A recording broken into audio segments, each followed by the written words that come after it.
পেছনে অনেক কারণ আছে। সময়টা আমরা কাটাচ্ছি, এত সুন্দর সময় বাংলাদেশ আর পাবে না। পেছনে অনেক কারণ আছে। তিনি আধিপত্যবাদের হযরতুল আল্লাম শহীদ মরহুম আল্লামা দেলোয়ার হোসেন সাঈদী রহিমাহুল্লাহ, ওনার স্মৃতি বিজড়িত আজকের এই ঐতিহাসিক প্যারেড ময়দানের তাফসিরুল কোরআনের প্রোগ্রামে সব আছে। স্টেজ আছে, শ্রোতা আছে, প্যান্ডেল আছে, মিডিয়া কাভারেজ আছে, কিন্তু আমাদের কলিজার টুকটাটা আমাদের মাঝে নাই। আজকের এই প্রোগ্রামে আলোচক হয়ে এই চেয়ারে আমি না বসে ওই শ্রোতাদের কাতারে বসে যদি আমাদের আল্লামার নুরানি চেহারার দিকে তাকিয়ে ওয়াজ শুনতে পারতাম, আমাদের হৃদয়টা ঠান্ডা হয়ে যেত, আমাদের তৃষ্ণার্ত হৃদয় শান্ত হতো। সব আজকে আছে, কি যেন নাই, ঠিক কিনা বলেন? আল্লাহ তাআলা প্রতি 100 বছরে একজন মুজাদ্দিদ পাঠায়, প্রতি 100 বছরে একজন মুজাদ্দিদ, যিনি সমাজকে সংস্কার করেন। আল্লামা দেলোয়ার হোসেন সাঈদী রহিমাহুল্লাহ ছিলেন তেমন একজন মুজাদ্দিদ। চিৎকার করে বলেন ঠিক কিনা? উনি শিরক বিদআতের আস্তানাকে তছনছ করে দিয়েছেন, তাওহীদের বাণীকে সমুন্নত করেছেন, গণমানুষের কাছে তাফসিরুল কোরআনকে জনপ্রিয় করেছেন। আজীবন তিনি ইসলামকে বিজয়ী শক্তি হিসেবে দেখার স্বপ্ন দেখতেন। এত প্রাঞ্জল ভাষা, এত চমৎকার আধুনিক প্রেজেন্টেশন, গণমানুষের কাছে কোরআনের তাফসিরকে এভাবে জনপ্রিয় করে তোলার মতো ব্যক্তিত্ব আল্লামা সাঈদী ছাড়া দ্বিতীয় কেউ এই বাংলার ভূখণ্ডে নাই। এই যে তাফসিরুল কোরআন, এই যে টার্মিনোলজি, এই টার্মটাই উনি আসলে জনপ্রিয় করেছেন। আমরা আগে জানতাম না যে এভাবে তাফসির করা যায়, এভাবে scientific indications of the Holi কোরআনকে মানুষের কাছে পেশ করা যায়, এভাবে এত জীবন ঘনিষ্ঠ করে, এত ইন্টারেক্টিভ করে কোরআনের কথাগুলো মানুষের কাছে উপস্থাপন করা যায়। উনি অন্যায়ের বিরুদ্ধে সবসময় সোচ্চার ছিলেন, প্রতিবাদী কণ্ঠস্বর ছিলেন। ওনার আলোচনা শুনলে দেহের রক্ত টকবক করে ফুটতে থাকতো। আল্লাহু আকবার, আল্লাহু আকবার, আল্লাহু আকবার। He was a strong mouthpiece of Islamic revivalism. Islamic জাগরণের স্ট্রং মাউথপিস ছিলেন আল্লামা সাঈদী রাহিমাহুল্লাহ। অনেক দোয়া পেয়েছেন, আমরা পড়েছি, এমন জীবন তুমি করিবে গঠন, মরণে হাসিবে তুমি, কাঁদিবে ভুবন। গোটা বিশ্বকে তিনি কাঁদিয়েছেন। আল্লামা যখন ইন্তেকাল করলেন, আমি তখন মালয়েশিয়া থেকে যুক্তরাষ্ট্রে একটা কনফারেন্সে যোগ দিতে যাচ্ছি, কাতার এয়ারলাইন্সে। মালয়েশিয়া থেকে দোহাতে নামলাম। দোহায় যখন আমার ট্রানজিট, তখন শুনতে পেলাম যে আল্লামা বিদায় নিয়েছেন। সোশ্যাল মিডিয়ায় শুনে বিশ্বাস করতে পারলাম না। মুহূর্তের মধ্যেই মাসুদ সাঈদী ভাইকে মেসেজ করলাম, উনি কোনো উত্তর দিতে পারলেন না। মাসুদ ভাইয়ের সাথে যখন কোলাকুলি করি, আমাদের শামীম ভাইয়ের সাথে যখন কোলাকুলি করি, মনে হচ্ছে আল্লামা সাঈদীর ঘ্রাণ পাই। শরীরটা লিটারালি কাঁপছিল, নিজেকে মানাতে পারছিলাম না, বিশ্বাস করতে পারছিলাম যে আসলে আল্লামা বিদায় নিয়েছেন। ইন দ্য মিন টাইম আমার সেকেন্ড ফ্লাইট দোহা টু নিউ ইয়র্ক, 12 ঘন্টার ফ্লাইটে উঠলাম। ইন্টারনেট থেকে বিচ্ছিন্ন হলাম। নামার পরে শুনলাম আল্লাহু আকবার, যেখানে ওনাকে কবরস্থ করার কথা ছিল সেখানেও কবর দিতে দেয়া হয় নাই। ছবিগুলো দেখতে লাগলাম, হাসিমাখা মুখ, হাসিমাখা নিথর দেহটা, মরণে হাসিবে তুমি, কাঁদিবে ভুবন। From east to west, from north to south, the entire globe, গোটা বিশ্ব ওনার জন্য কেঁদেছে, গোটা বিশ্ব কেঁদেছে। কাবার গিলাফ ধরে ধরে মানুষ চিৎকার করেছে। এর চেয়ে শ্রেষ্ঠ মৃত্যুকার হতে পারে? আমাদের আল্লামার আর কি পাওয়ার ছিল বলেন? আর কি পাওয়ার ছিল? কুল্লু নাফসিন যায়িকাতুল মাউত, যারাই দুনিয়াতে আসবে তারা ইন্তেকাল করবে, এটা আমরা মেনে নেই, এটা আমরা জানি। কিন্তু অবাক করা বিষয় হচ্ছে, আমরা আজও জানি না আমাদের আল্লামার মৃত্যু কি স্বাভাবিক হয়েছে নাকি এটা পরিকল্পিত মেডিকেল কিলিং ছিল। এটা যে পরিকল্পিত মেডিকেল কিলিং ছিল, এটা ধারণা করার পেছনে অনেক কারণ আছে। আমরা ইন্টারিম গভর্নমেন্টের কাছে দাবি জানাই, উচ্চতর তদন্ত কমিটি করে এটা কি হত্যাকাণ্ড ছিল নাকি স্বাভাবিক মৃত্যু ছিল, এই রিপোর্ট গণমানুষের কাছে প্রচার করে জানাতে হবে। তিনি আধিপত্যবাদের বিরুদ্ধে সোচ্চার ছিলেন, ফ্যাসিবাদের বিরুদ্ধে সোচ্চার ছিলেন। রাজনৈতিক প্রতিহিংসার শিকার ছিলেন। এজন্য এটা মেডিকেল কিলিং হতে পারে এ ধারণা আমরা করতেই পারি। আওয়াজ করে বলেন ঠিক কিনা? এই সময়টা আমরা কাটাচ্ছি, এত সুন্দর সময় বাংলাদেশ আর পাবে না। আমাদের জন্মের পর থেকে এরকম চমৎকার সময় আমরা পাই নাই।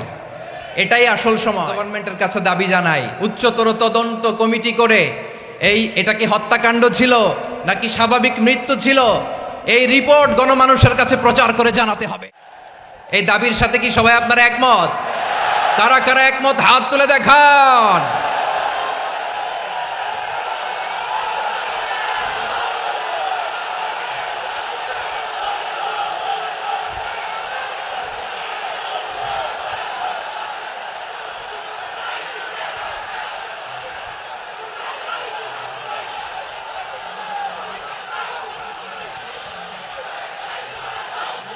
আমার প্রিয় ভাইয়েরা, প্রিয় চট্টলাবাসী, আল্লাহ তাআলা তার এই মুখলেস গোলামকে তার জান্নাতুল ফেরদাউসের মেহমান হিসেবে কবুল করুক।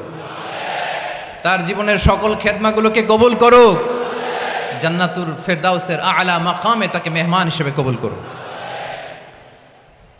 আল্লামা শহীদ দেলোয়ার হোসেন সাঈদ রাহিমাহুল্লাহ, উনি ছাড়াও এই ঐতিহাসিক ময়দানে কথা বলেছেন আল্লামা লুৎফুর রহমান রাহিমাহুল্লাহ। চলে গিয়েছেন আমাদেরকে ছেড়ে। তিনি বলতেন, ইনশাল্লাহ মিজান আবার আসবে। হুজুর আমি তো আসলাম, আপনি তো আমাদেরকে ছেড়ে চলে গেলেন। আল্লাহ আকবার, আল্লাহ আকবার, আল্লাহ আকবার। গলায় কোনো সুর ছিল না, সুর দিয়ে কথা বলতেন না, কিন্তু এত চমৎকার শব্দের বুনন, এত চমৎকার প্রেজেন্টেশন, এত চমৎকার ভাবে ঐতিহাসিক বর্ণনাগুলো তিনি উপস্থাপন করতেন। মন্ত্রমুগ্ধ হয়ে আমরা আল্লামা লুৎফুর রহমানের কথা শুনেছি। আমরা হযরতুল আল্লাম লুৎফুর রহমান রাহিমাহুল্লাহর জন্য এই বিশাল ময়দান থেকে দোয়া করছি, আল্লাহ তাআলা তুমি তোমার এই খাদেমকে জান্নাতের মেহমান হিসেবে কবুল করে নাও। আরো অনেক আল্লামারা এখানে কথা বলেছেন, বিশেষ করে বাইতুশ শরফের মরহুম পীর সাহেব হুজুর থেকে শুরু করে আরো যারা যারা তারকাতুল্য ওলামায়ে কেরাম এই চট্টগ্রামের ময়দানে কথা বলেছেন, আলো ছড়িয়েছেন। আমরা এই লক্ষ লক্ষ তাওহীদি জনতাকে নিয়ে তাদের জন্য দোয়া করছি, আল্লাহ তাআলা ওনাদের জীবনের সকল ভুল ত্রুটি ক্ষমা করে দিয়ে তাদেরকে জান্নাতুল ফেরদাউসের মেহমান বানিয়ে নিক। আমরা এই ঐতিহাসিক প্যারেড ময়দানের প্রোগ্রাম থেকে স্মরণ করতে চাই 24-এর ছাত্র নাগরিক অভ্যুত্থানে আমার যে সমস্ত ছাত্র নাগরিক ভাইয়েরা দেহের তাজা রক্ত বিলিয়ে দিয়ে নতুন বাংলাদেশ আমাদেরকে উপহার দিয়েছে। বিশেষ করে আপনাদের এই চট্টগ্রামের শহীদ ফয়সাল, শহীদ ওয়াসিম সহ সকল শহীদকে আল্লাহ তাআলা কবুল করুক। আমরা সবাই পড়ি আমিন। প্রিয় ভাইয়েরা, আমি নগণ্য একজন কোরআনের ছাত্র, এত বিশাল মঞ্চে এত বড় প্ল্যাটফর্মে কথা বলা আমার জন্য সাজে না। তারপরও আমাদের মুরব্বীরা আমাদের ডানে বায়ে বসে আছেন, ওনাদের আদেশক্রমে, ওনাদের অনুমতিক্রমে কিছু কথা আজকের এই ঐতিহাসিক প্রোগ্রামে আপনাদের সামনে উপস্থাপন করার চেষ্টা করব। ওমা তৌফিক ইল্লা বিল্লাহ। প্রিয় ভাইয়েরা, 5 দিন ব্যাপী এই তাফসিরুল কোরআনের প্রোগ্রামে অনেক ওলামা হযরত কথা বলেছেন। যারা কোরআন সুন্নাহ থেকে আমাদেরকে কোরআনের কথাগুলো শোনালেন, আমরা যেন সেগুলো আমল করতে পারি, আল্লাহ আমাদেরকে তৌফিক দান করুক। শুরুতে আমাদের নিয়তটাকে খালেস করে নেওয়া দরকার। এই যে গ্যাদারিং, এই যে হিউজ শোডাউন, এগুলো যদি আমাদের নিজেদেরকে পরিবর্তন না করে তাহলে এতে কোনো লাভ নাই। জোরে বলেন ঠিক কিনা? এই প্রোগ্রাম যদি আমাদের জীবনকে পরিবর্তন করে, আমাদের চিন্তার ডিএনএ কে চেঞ্জ করে দেয়, তাহলেই চট্টগ্রামের প্যারেড ময়দান সার্থক। আসুন আমরা চিন্তাকে খালেস করে নেই। আমরা সবাই নিয়ত করি যে যতটুকু কথা আমরা কোরআনের আলোকে শুনবো, আমলের নিয়তে শুনবো ইনশাআল্লাহ। বলেন সবাই। আপনারা সবাই ঠিকঠাক আছেন তো? কখন আসছেন আপনারা? সবাই আসছেন কখন? সকালে, কেউ দুপুরে, 9টায়? আল্লাহ আল্লাহ আল্লাহ। দুপুরের খাবার খাওয়ার সুযোগ হয়েছিল? খান নাই? রোজা রাখছেন? আহা, আমি কি দিয়ে বিদায় দেব আমার এই ভাইগুলোরে? আল্লাহ তুমি আমার ভাইগুলোরে কবুল করো। ইসলামের পক্ষের এই গণজোয়ারকে আগামীর বাংলাদেশের ইসলামের জন্য তুমি কবুল করো। যেই ভালোবাসা ইসলামের জন্য হয়, যেই গণজোয়ার কোরআনের জন্য হয়, পৃথিবীর কোনো শক্তি দিয়ে সেটাকে আটকানো যায় না। জোরে বলেন ঠিক কিনা? এজন্য গ্রাজুয়ালি, সিস্টেম্যাটিক্যালি, মেথোডোলজিক্যালি আমাদেরকে আগাতে হবে, শুধু আবেগ দিয়ে নয়। বিবেকেরও দরকার আছে না নাই? প্রিয় ভাইয়েরা, আসুন, আমাদের কথা অনেক বেশি, সময় অনেক কম। আমরা আর কাল বিলম্ব না করে মহাবিশ্বয় মহাগ্রন্থ আল কুরআন আল কারীম থেকে কিছু কথা শুনি। আমি যে টপিকটা নিয়ে আজকের ঐতিহাসিক চট্টগ্রামের প্যারেড ময়দানের তাফসিরুল কোরআন প্রোগ্রামে আলোচনা করব সেটা হচ্ছে সূরাতু আন-নাহলের 90 নম্বর আয়াত নিয়ে কিছু কথা আমরা উপস্থাপন করবার চেষ্টা করব ইনশাআল্লাহ। আমার খুতবার শুরুতেই আপনারা মোটামুটি আন্দাজ করে ফেলেছেন যে আমি কি নিয়ে আলোচনা করব, কারণ যে আয়াতটি আমি তেলাওয়াত করেছি এই আয়াতটি প্রায়শই এই ভূখণ্ডে, এই বাংলাদেশে জুমার দিনে খতিব সাহেবরা দ্বিতীয় খুতবার শেষের দিকে পড়ে না? কি কমন পড়ছে? ইন্নাল্লাহা ইয়া'মুরু বিল আদলি ওয়াল ইহসান ওয়া ইতা'i যিল কুরবা ওয়া ইয়ানহা আনিল ফাহশাই ওয়াল মুনকারি ওয়াল বাগি ইয়া'iদুকুম লাআল্লাকুম তাযাক্কারুন। মুখস্থ আছে না সবার? আসুন আমরা এই আয়াতের সরল অর্থ, এর মর্মবাণী, এর সংক্ষিপ্ত তাফসীর সবাই মিলে আজকের এই প্রোগ্রাম থেকে উদ্ধার করার চেষ্টা করি। আপনারা মনোযোগী আছেন তো? ইনশাআল্লাহ। এই আয়াতটা অনেক কম্প্রিহেন্সিভ একটা আয়াত। সাইয়েদনা আব্দুল্লাহ ইবনে মাসউদ রাদিয়াল্লাহু তাআলা আনহু উনি বলেছেন, ইন্নাহা মিন আজমাই আয়াতিল কুরআন, এটা কোরআনের সবচেয়ে জামে মানে আয়াত। যদিও ছোট্ট আয়াত, অল্প কিছু কথামালা, কিন্তু তিনি বলতেন এটা কোরআনের সবচাইতে জামে মানে সবচেয়ে কম্প্রিহেন্সিভ একটা আয়াত, যেখানে কথা কম, শব্দ কম, কিন্তু এটার দোতনা, এটার আবেদন, এটার মিনিং অনেক বেশি। সুবহানাল্লাহ। এই আয়াতে আল্লাহ তাআলা বেসিক্যালি আমাদেরকে তিনটা বিষয়ে আদেশ করেছেন আর তিনটা বিষয়ে বারণ করেছেন, মানে নিষেধ করেছেন। আওয়াজ করে বলুন, আদেশ করেছেন কয়টা? প্রিয় চট্টলার ভাইয়েরা, আমার মতো এই যে তিন আঙ্গুল উঁচু করে বলেন, আদেশ করেছেন কয়টা? আবার নিষেধও কয়টা? মানবো তো আমরা ইনশাআল্লাহ? বলেন সবাই। 3 do's and 3 don'ts, do's and don'ts, তিনটা আদেশ, তিনটা নিষেধ। এই তিনটা আদেশ আর তিনটা নিষেধের ভেতরে আল্লাহ তাআলা গোটা ইসলামী শরিয়ার মূল নির্যাসকে ঢুকিয়ে দিয়েছেন। সুবহানাল্লাহ। এই ছোট্ট একটা আয়াতে গোটা ইসলামী শরিয়ার, the gist, the cream of the creams, গোটা ইসলামী শরিয়ার মূল নির্যাসকে আল্লাহ ঢুকিয়ে দিয়েছেন। তিনটা আদেশ আর তিনটা নিষেধ। আসুন আমরা সরাসরি কোরআন থেকে শুনি, সবাই পড়ুন। আউযু বিল্লাহি মিনাশ শাইতানির রাজীম। বিসমিল্লাহির রহমানির রহিম। ইন্নাল্লাহা ইয়া'মুরু বিল আদলি ওয়াল ইহসানি ওয়া ইতা'i যিল কুরবা وينهى عن الفحشاء والمنكر والبغي يعظكم لعلكم تذكرون। আল্লাহ তাআলা ইরশাদ করছেন, ইন্নাল্লাহা ইয়া'মুরু বিল আদলি ওয়াল ইহসান, নিশ্চয় আল্লাহ তাআলা তোমাদেরকে ন্যায় বিচারের আদেশ দেন, সদাচরণের আদেশ দেন, নিকট আত্মীয়দেরকে দানের আদেশ দেন। আদেশ কয়টা? আওয়াজ করে সবাই বলুন তো কয়টা? নিশ্চয় আল্লাহ তাআলা তোমাদেরকে ন্যায় বিচারের আদেশ দেন, সদাচরণের আদেশ দেন, তিনি তোমাদের নিকট আত্মীয়দেরকে দানের আদেশ দেন, আর তিনি তোমাদেরকে অশ্লীলতা থেকে নিষেধ করেন, মন্দ কাজ থেকে নিষেধ করেন, অবাধ্যতা সীমা লঙ্ঘন থেকে নিষেধ করেন। তিনি তোমাদেরকে উপদেশ দেন যাতে তোমরা শিক্ষা গ্রহণ করো। সুবহানাল্লাহ। উপদেশ দিচ্ছে স্বয়ং কে? তিনটা জিনিসের আদেশ। ইয়া'মুরু বিল আদল, সুবিচার, ন্যায় বিচারের আদেশ তিনি দেন। ইহসানের আদেশ দেন, যাতে আমরা ইহসান করি, একে অপরের প্রতি সুবিচার করি, মহানুভবতা দেখায়, অনুগ্রহ দেখায়, আর নিকট আত্মীয়দেরকে যেন আমরা দান করি। এই তিনটা আদেশ তিনি দিয়েছেন। আর কোন তিনটা জিনিস থেকে তিনি বারণ করেছেন? অশ্লীলতা, ফাহশা, মুনকার, মানে সব মন্দ আর অসৎ কাজ, এগুলো থেকে তিনি আমাদেরকে বারণ করেন। ওয়াল বাগি, অবাধ্যতা, সীমা লঙ্ঘন, এই তিনটা কাজ থেকে তিনি আমাদেরকে বারণ করেন। তিনি আমাদেরকে উপদেশ দেন, স্বয়ং আল্লাহ তাআলা আমাদেরকে উপদেশ দেন যাতে করে আমরা শিক্ষা গ্রহণ করি। সুবহানাল্লাহ পড়ে। তাহলে আসুন আমরা ধরে ধরে একটা একটা করে সামনের দিকে আগাই। আল্লাহ তাআলা প্রথমে আমাদেরকে আদেশ দিয়েছেন আদালের। ইন্নাল্লাহা ইয়া'মুরু বিল আদল, আওয়াজ করে বলুন আল আদাল। সবাই পড়ুন আল আদাল। আমরা উর্দু জানি, হিন্দি জানি, অনেকে ইংরেজিও জানি, কিন্তু আরবি শব্দগুলো আমাদের মুখ দিয়ে বেরোতে চায় না। আওয়াজ করে বলুন আল আদাল। মাশাআল্লাহ, ইন্নাল্লাহা ইয়া'মুরু বিল আদল। আল্লাহ তাআলা আমাদেরকে আদলের আদেশ দেন। আদল অনেকে না বুঝলেও আদালত শব্দটা বুঝবেন। আদালত, আদালত, আদালত বুঝেন না? যেখানে বিচার কার্যের ফয়সালা করা হয়, কোর্ট কাছারি আদালত, এটা তো ভেরি কমন। এটা শুনছেন না সবাই? আদালত, যেখানে ন্যায় বিচার হবে, সুশাসন হবে। কিন্তু ভাগ্যের কি নির্মম পরিহাস, ওখান থেকে মিথ্যা সাক্ষী দিয়ে মনমতো রায় দিয়ে দেয়া হয়। এগুলোর পরিবর্তন হওয়ার দরকার আছে না নাই? প্রিয় ভাইয়েরা, আদালত, আল আদ, ইংরেজিতে বলে জাস্টিস, ন্যায় বিচার, সুবিচার, সুশাসন, জাস্টিস, আল আদাল, সব জায়গায় এই জাস্টিস থাকা দরকার। Justice should be prevailed in the society.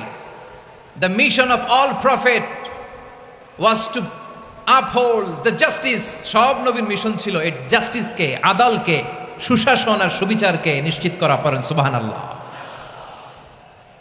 And the core message of every divine scripture was to uphold justice. পৃথিবীর সব আসমানি কিতাবের মূল শিক্ষা ছিল এই জাস্টিসকে সমাজে এনশিওর করা, সুবিচার, সুশাসনকে এনশিওর করা। তাহলে প্রিয় ভাইরা, আমরা বুঝতে পারলাম আল আদ শব্দের মানে হচ্ছে ইনসাফ বা সুবিচার বা ন্যায় বিচার। এটা হচ্ছে একটা general meaning, very general meaning. আপনি যদি ইন ডেপথ বুঝতে চান, আরো ভেতরে যান, তাহলে আদাল মানে হচ্ছে সমন্বয়, আদাল মানে হচ্ছে ভারসাম্য, ব্যালেন্স। আদাল মানে হচ্ছে মধ্যম পন্থা। সুবহানাল্লাহ পড়ে। কারণ সব সময় সমান সমান হইলেই সুবিচার হয় না। কথা কি বুঝতেছেন? ইসলামের দ্য কনসেপ্ট অফ আদাল, এটা এমন আদাল, এটা সব সময় সমান সমান নয়। যখন সমান সমান দেয়া দরকার, ইসলাম সমান সমান দেয়। যখন ব্যালেন্স করা দরকার, চেক এন্ড ব্যালেন্স, সমন্বয়, ভারসাম্য করা দরকার, তখন ইসলাম ভারসাম্য করে দেয়। এটার নাম আদাল। সুবহানাল্লাহ। সহজ করে আপনাদেরকে বুঝাই। যেমন ধরুন, একটা পরিবারের 3 জন সদস্য, স্বামী, স্ত্রী আর সন্তান। তাদের সকালবেলার ব্রেকফাস্টে, স্বামীর সকালের নাস্তায় স্বামীর 3টা রুটি লাগে, স্ত্রীর 2টা লাগে, আর সন্তানের 1টা রুটি লাগে। এখন আমি যদি সমান সমান করে আদল করতে চাই, সবাইকে যদি 3টা করে রুটি দেই, তাহলে স্বামী বেচারার জন্য ঠিক আছে? কি বলেন? কথা কি বুঝতেছেন না কষ্ট হয়ে যাচ্ছে? যদি সমান সমানের নিয়মে আগাই, তাহলে 3টা করে যদি রুটি দেই, স্বামীর জন্য ওকে, কিন্তু স্ত্রীর জন্য 1টা বেশি হয়ে যায়। আর সন্তানের জন্য কয়টা বেশি হয়? আচ্ছা, এই তো বুঝতেছেন, মাশাআল্লাহ। আচ্ছা, 2টা করে যদি সবাই দেই সমান সমান নীতিতে, তাহলে স্ত্রীর জন্য, স্ত্রী বেচারির জন্য ঠিক আছে, কিন্তু স্বামীর কয়টা কম পড়ে? আর সন্তানের বেশি হয়ে যায় কয়টা? আচ্ছা, সমান সমান নীতিতে সবাইকে যদি সকালের নাস্তার জন্য 1টা করে রুটি দেই, সন্তানের জন্য ঠিক আছে, কিন্তু স্ত্রী বেচারির কম পড়ে কয়টা? স্বামীর কম পড়ে কয়টা? 2টা। কথা কি বুঝতেছেন? আর আমি যদি স্বামীকে দেই 3টা, স্ত্রীকে দেই 2টা, আর সন্তানকে দেই 1টা, তাহলে কারো অপচয় হবে না। যার যতটুকু দরকার ঠিক ততটুকুই কাজে লাগবে। চিল্লায় বলেন ঠিক কিনা? এটাই হচ্ছে ইসলামের আদাল, যেখানে যার যতটুকু দরকার তাকে সেখানে ঠিক ততটুকু দিয়ে দেওয়ার নামই হচ্ছে আদাল। চিল্লায় পড়েন আল্লাহু আকবার। রব্বুল আলামিন বলেন, ইউসিকুমুল্লাহু ফি আওলাদিকুম লিযযাকারি মিসলু হাযযিল উনসায়াইন। আল্লাহ তোমাদেরকে ওসিয়ত করেন, তোমাদেরকে আদেশ দেন, উত্তরাধিকার সম্পদ যখন বন্টন হবে, ছেলেরা যতটুকু পাবে, মেয়ে পাবে তার অর্ধেক। সুবহানাল্লাহ বলেন। দেখেন, ছেলে যদ্দূর, মেয়ে অর্ধেক, ছেলে ডবল পাবে। আপাত দৃষ্টিতে মনে হয় এখানে অবিচার হয়েছে, কিন্তু আসলে কি অবিচার হয়েছে? আপনি বিয়ের ক্ষেত্রে যান, ওইখানে আবার ছেলে মোহরানা দেয়, মেয়ে সেখানে মোহরানা পায়। তাহলে চেক এন্ড ব্যালেন্স, ভারসাম্য, ব্যালেন্স, মধ্যম পন্থা এখানে আছে না নাই? এটাই হচ্ছে ইসলামের আদল। আল্লাহ তাআলা এই আদলের আদেশ দিয়েছেন, সুবিচার, ন্যায় বিচার, সুশাসন এবং ভারসাম্যের আদেশ দিয়েছেন। প্রিয় ভাইয়েরা, একটি শান্তিময় সমাজ, একটা সমৃদ্ধ সমাজ, একটা মানবিক সমাজ যদি আমরা পেতে চাই, এই আয়াতের মধ্যে যতগুলো পয়েন্ট আছে সবগুলোর বাস্তবায়ন লাগবে। কথা বুঝতে পেরেছেন? বলেন, আওয়াজ করে বলেন, আমরা একটা শান্তির সমাজ চাই কি চাই না? আমরা একটা সমৃদ্ধ বাংলাদেশ চাই কি চাই না? আমরা একটা মানবিক বাংলাদেশ চাই কি চাই না? এই আয়াতে আল্লাহ তাআলা একটা মানবিক সমাজের রূপরেখা টেনেছেন। তার প্রথম কথা হচ্ছে, ইন্নাল্লাহা ইয়া'মুরু বিল আদল। আল্লাহ তাআলা তোমাদেরকে আদলের নির্দেশনা দেয়, সুবিচার, সুশাসনের নির্দেশনা দেয়। যে সমাজে আদল থাকে না, সে সমাজে জুলুম মানুষের ঘাড়ে চেপে বসে। আদলের বিপরীত হচ্ছে জুলুম। আদলের বিপরীত কি? জুলুম বা জাওর, অত্যাচার, অবিচার, বৈষম্য। এই যে বৈষম্য বিরোধী ছাত্র আন্দোলন কমন পড়ছে? এই যে একজন সমন্বয়ক তো দেখা করলো আমার সাথে। জুলুম মানে হচ্ছে বৈষম্য, বৈষম্যের স্থান ইসলামে নাই, অবিচারের স্থান ইসলামে নাই, জুলুমের স্থান ইসলামে নাই। আল্লাহ তাআলা বলেন যে আমি জুলুমকে নিজের জন্য হারাম করেছি এবং তোমাদের জন্য হারাম করেছি।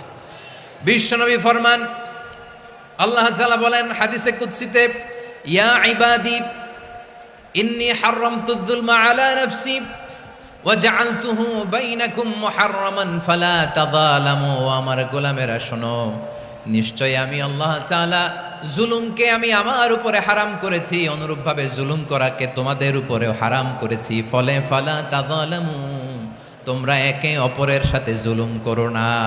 নির্দেশনাটা কার? খবরদার, জুলুমের সাথে আমাদের কোনো সম্পর্ক নাই।